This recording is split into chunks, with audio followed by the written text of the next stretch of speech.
d'une manière, tantôt d'une autre, mais l'on n'y prend point garde. En avril 2018, alors que tout semblait être beau fixe, pas de ciel orageux, pas de nuages en vue, Pasteur Corinne du ministère des 437 nous interpellait dans l'un de ses messages avec pour thème « N'attendons pas la tempête ». Le monde traverse actuellement une tempête jamais connue auparavant. N'est-ce pas donc de cette tempête qu'Élie parlait de manière prophétique? I don't know, je ne sais pas, mais je suis sûr d'une chose. Si vous écoutez et si vous regardez cette vidéo avec beaucoup d'attention, vous serez totalement réconforté et vous trouverez toutes les attitudes à adopter face à une telle situation. Donc sans plus tarder, écoutez le message.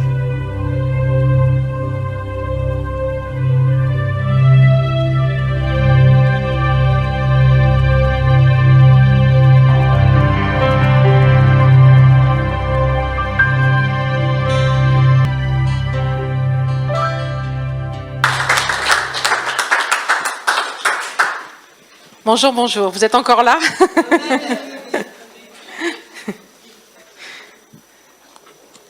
Alors, on va aller dans Acte 27. Moi, mon thème, ça sera « N'attendons pas la tempête ». C'est le message pour toi aujourd'hui. N'attends pas la tempête. Alors voilà l'histoire de Paul, en fait, qui part pour l'Italie et... comme vous l'aurez pu le voir, il se passe pas mal de choses. La première des choses, c'est qu'ils ont quitté le port pour atteindre un port qui serait mieux. Alors combien d'entre nous, des fois on est dans une situation inconfortable et on a décidé de quitter le port, de quitter cet endroit. Alors ça peut être tout un tas de choses, ça peut être, on va changer de maison, c'est tout à fait légitime, on a le droit de déménager. Ça peut être, pour mon ministère, je voudrais ça, je me projette de telle manière.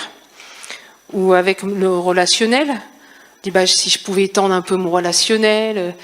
Voilà, on se trouve pas très bien en ce moment dans notre relationnel, on veut quelque chose de plus étendu. Enfin, on fait des projets, on veut atteindre un autre port.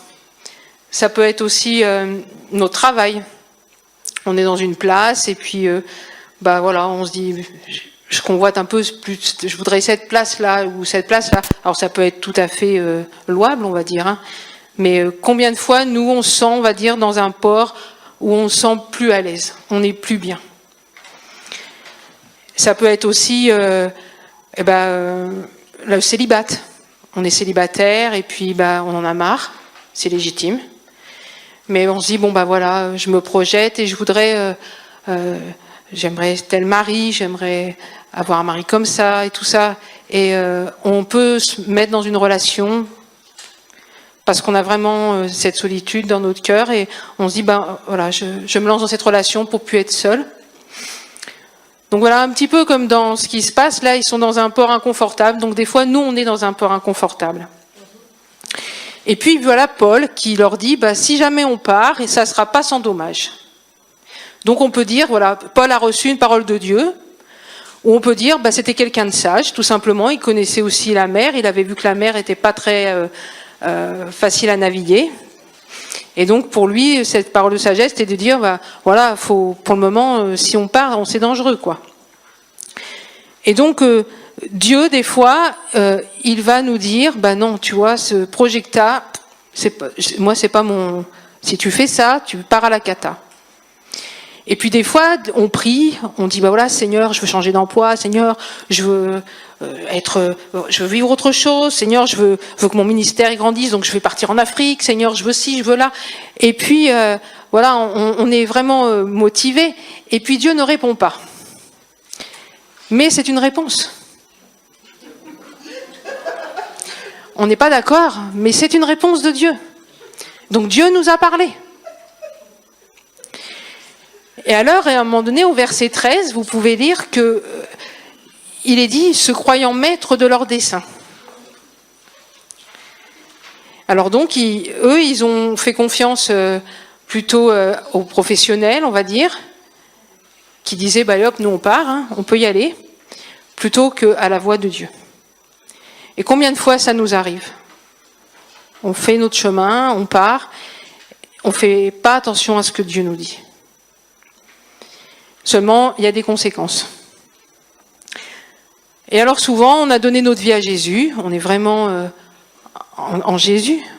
Et puis, faisant chemin, au fur et à mesure qu'on marche, eh bien, Jésus, il n'est plus là, mais il est à l'arrière. Et souvent aussi, c'est valable aussi dans le service de Dieu. On est appelé à faire des choses, alors parce que les choses qu'on va faire, même les choses dans lesquelles le port on est, vers celui vers qui on veut se diriger, eh bien, ça peut être quelque chose de louable. Ça peut être, voilà, je suis invité à des réunions, je vais prêcher là, ou je vais faire la louange à tel endroit, ça c'est louable. Mais pourtant, c'est pas ce que Dieu vous demande. Peut-être que c'est ce que Dieu veut. Et là, il faut y aller. Mais des fois, Dieu va dire non. Il faut savoir l'écouter, même si c'est pour faire quelque chose qui est bon, qui vous semble bon. Donc souvent, on a pris des décisions, on a changé de direction sans avoir pris le temps d'être à l'écoute de Dieu, sans avoir eu son approbation sur notre cœur. Alors combien de fois on a agi ainsi? Je vous laisse réfléchir.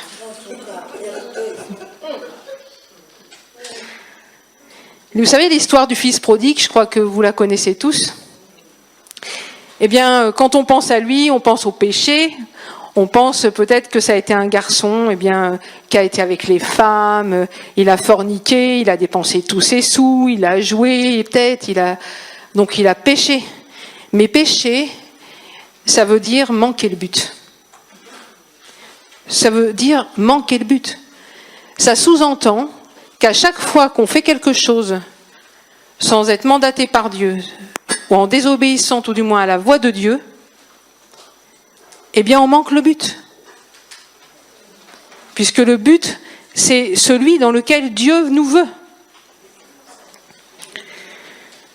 Qu'est-ce qu'il a fait, le Père, le Seigneur? Qu'est-ce qu'il a fait avec le Fils prodigue? Il nous est dit que le Père, il l'attendait. Eh bien, aujourd'hui, je pense vraiment, ça fait un moment que ce message, il brûle sur mon cœur. Je pense que Dieu, il est là et il en attend certains d'entre vous. Vous avez pris des directions qui n'ont pas été données par Dieu, qui n'ont pas été avalisées par Dieu, et Dieu, il vous attend. Alors, qu'est-ce qui se passe dans notre histoire? Au verset 14, vous allez voir qu'il y a un vent qui se lève. Alors là, c'est la cata. Hein. Il faut savoir qu'au départ, quand ils ont commencé à partir, il est dit quand même qu'il y avait un petit vent. Ça veut dire que là, en fait, c'était sympa, le bateau, il partait bien, donc les choses semblaient bien aller. Et alors donc, quand on est même en dehors du plan de Dieu, des fois, au départ, ça part bien, ça démarre bien, donc on se dit, ouais, ça marche, Dieu est derrière tout ça. Mais peu de temps après, le vent se lève, et là, c'est la tempête. Donc c'est plus la même chose. Hein. Alors ce vent, il amène la tristesse, la crainte, le trouble dans nos cœurs, un désespoir aussi. Puis on se dit, est-ce que je vais m'en sortir? Est-ce que je peux changer, faire demi-tour? Comment je fais?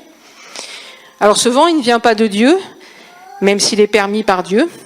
C'est une tempête envoyée par l'ennemi. Pourquoi? Parce que quand on désobéit à la voix de Dieu, si Dieu vous a dit, tu ne fais pas ça, et que tu le fais quand même, eh bien tu ouvres une porte large comme ça à l'ennemi. Et tu lui laisses libre accès. Et donc, c'est ce qui s'est passé, là. Ils ont désobéi, et là, la tempête s'est envoyée pour les amener à dériver, en fait, à perdre vie, à les amener à la mort. Et c'est ce que le diable, il veut faire de ta vie. Il veut t'amener à la mort. Alors que ta destinée, elle doit être conduite par l'Esprit de Dieu. Alors, qu'est-ce qu'ils ont fait, tous ces braves matelots ? Ils ont d'abord jeté la cargaison à la mer.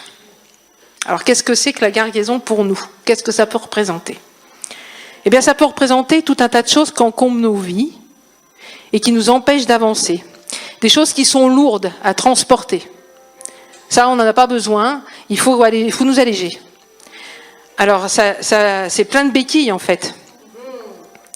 Alors, ça peut être plusieurs choses. Ça peut être notre religiosité. Ça, ayant l'apparence de la piété, nous dit la parole, mais reniant ce qui en fait la force.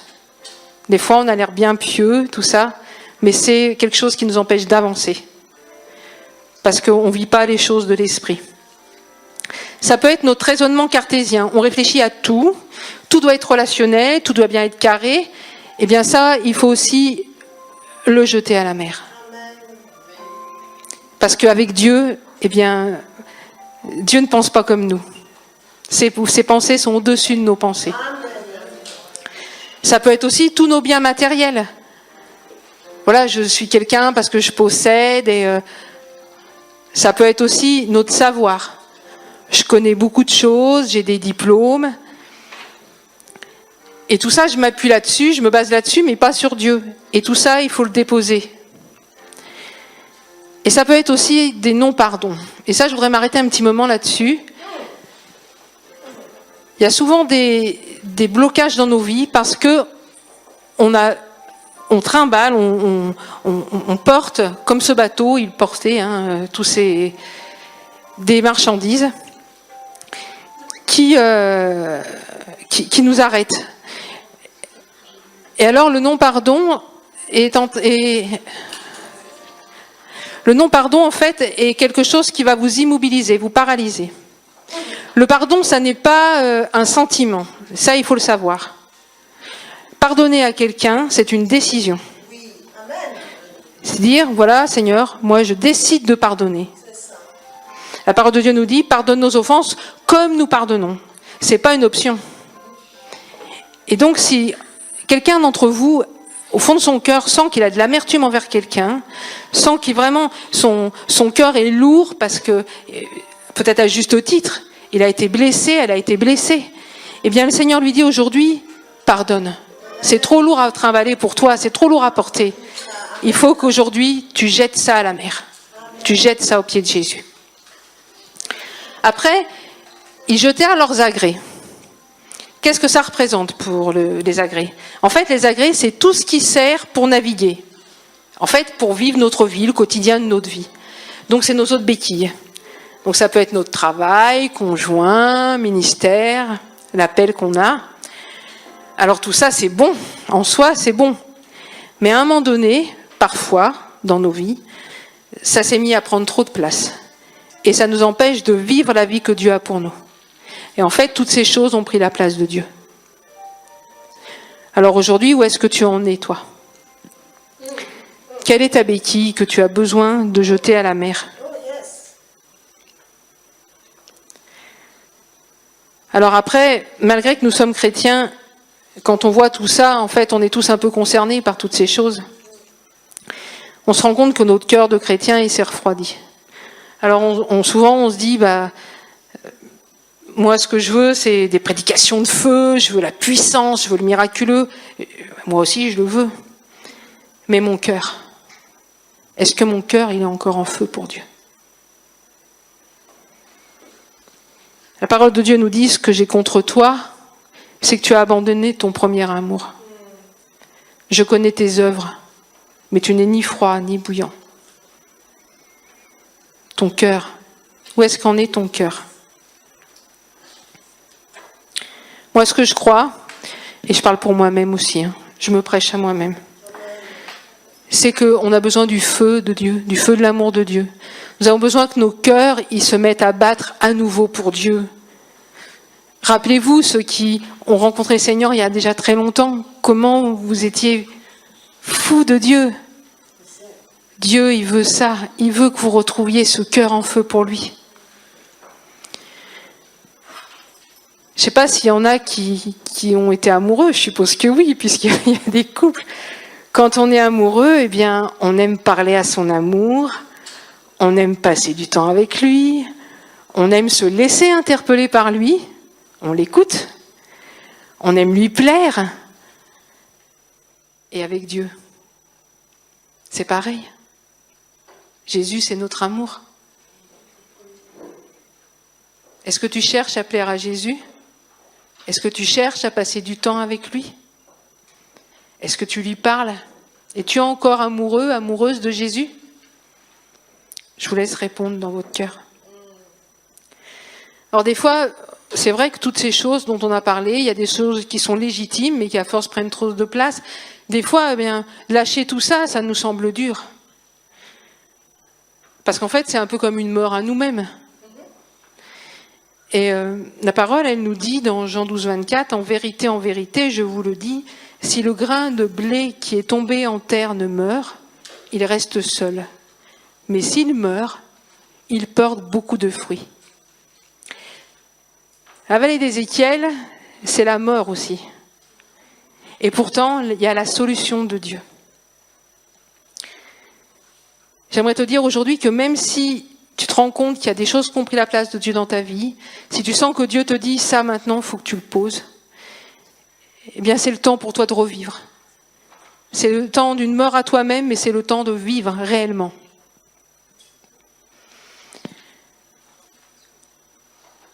Après, on voit dans notre texte que, eh bien, malgré tout, Dieu est vraiment fidèle parce que il reparle. Il y a un ange qui apparaît à Paul et qui lui parle, qui le rassure.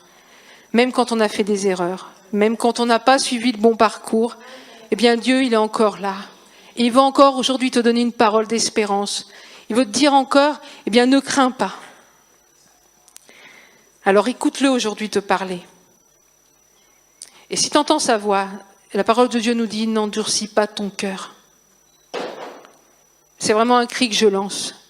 N'endurcissez pas votre cœur. Peut-être que tu te dis, bah ouais, mais moi je suis dans un désert et je tourne en rond, je vois pas, je sors pas de ce désert. Mais la parole nous dit aussi dans Osée que voilà, je veux l'attirer et la conduire au désert et je parlerai à son cœur. Aujourd'hui, le Seigneur, il veut parler à ton cœur.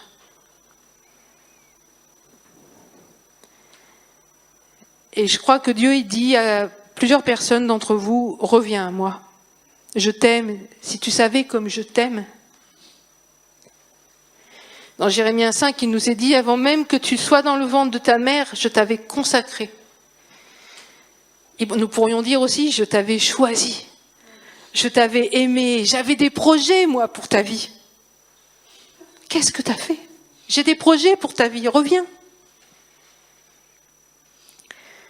Malgré tout, on voit après que, eh bien, il y a les matelots, ils ont peur et puis ils veulent prendre la chaloupe. Ils veulent dire, bah comme ça, si on prend la chaloupe, on va sauver nos vies, quoi. Ils croient pas encore à la parole de Dieu. Et alors, on est un peu pareil, nous. Des fois, on a une pièce de rechange. Alors, on dit, bah, j'ai mon bas de laine. Ça peut être utile. J'ai mon relationnel. Bah, je connais un tel, ça va m'aider. Ou alors, je sais faire d'autres choses.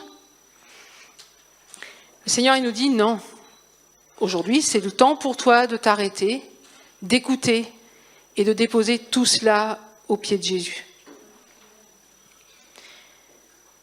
Alors après, on voit Paul qui dit aux matelots, bah voilà, ça fait longtemps que vous n'avez pas mangé, vous allez manger. Et qu'est-ce qu'il fait, Paul? Il rend grâce. Et ça, c'est important. Jean 6, 35 nous dit, Jésus lui leur dit, je suis le pain de vie. Celui qui vient à moi n'aura jamais faim, et celui qui croit en moi n'aura jamais soif. En fait, Paul, qu'est-ce qu'il fait en rendant grâce? Il ramène tout à Jésus. Et aujourd'hui, il est temps pour toi de tout ramener à Jésus. Est-ce qu'il est encore le centre de ta vie? Reviens à la croix et reviens à Christ. Et as-tu faim du Seigneur? As-tu soif de lui? Ils ont encore fait une chose, ils ont jeté le blé à la mer. En fait, le blé, c'était la nourriture, c'était la seule chose qui leur permettrait peut-être encore de survivre un peu. Et toi, il y a des choses que j'ai sûrement pas parlé, mais qu'as-tu que tu n'as pas encore laissé à Jésus? Jésus, il te veut tout entier. Il faut que tu suives Christ, le pain de vie. Donc en fait, ils ont tout lâché pour vivre une complète dépendance à Dieu. Et un peu, je vais rebondir dans ce que Claudie disait, mais arrêtez et sachez que je suis Dieu. Savoir qui est Dieu pour nous. Savoir qui est Dieu pour toi. Pour chacun d'entre vous. Qui est Dieu pour toi. Je pense que on n'est pas là par hasard, c'était pas prévu au départ du tout. Et je crois qu'aujourd'hui, vraiment, le Seigneur, il attend. il t'attend. C'est le temps de tout lui abandonner, de dire, voilà Seigneur, je t'abandonne tout. De revenir au pied de Jésus, à la croix. Le Seigneur ne te rejettera pas. On a tous fait des erreurs, on a tous eu des parcours des fois qui n'étaient pas droits. Mais Dieu, il t'appelle, il t'attend. Et là, au pied de Jésus, qu'est-ce qui va se passer au pied de la croix ? Bien, tu vas reprendre vie et tu vas avoir de nouvelles forces pour continuer la route. Et cette fois, avec lui. On voit dans le verset 42 que l'ennemi, ils disent en fait qu'ils vont tuer les prisonniers parce que c'est plus sûr, quoi. On voit que l'ennemi, là, il a encore des projets. Seulement, il ne peut plus. Il ne peut plus les mettre à exécution, car maintenant, c'est Dieu qui est complètement qui règne dans ta vie. Donc même si l'ennemi, à ce moment-là, il a encore des choses en prévision pour toi, et il en a, il est limité. Il ne pourra pas faire ce qu'il veut. Et alors, la bonne nouvelle, c'est qu'à la fin, il nous est dit, dans verset 44, « Tous parvinrent sains et saufs ».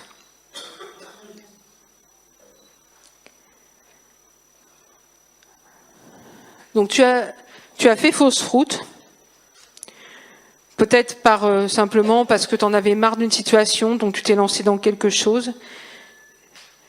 Peut-être parce que tu en as fait qu'à ta tête aussi. Tu as décidé de ne pas écouter les conseils de sagesse, peut-être des frères et sœurs.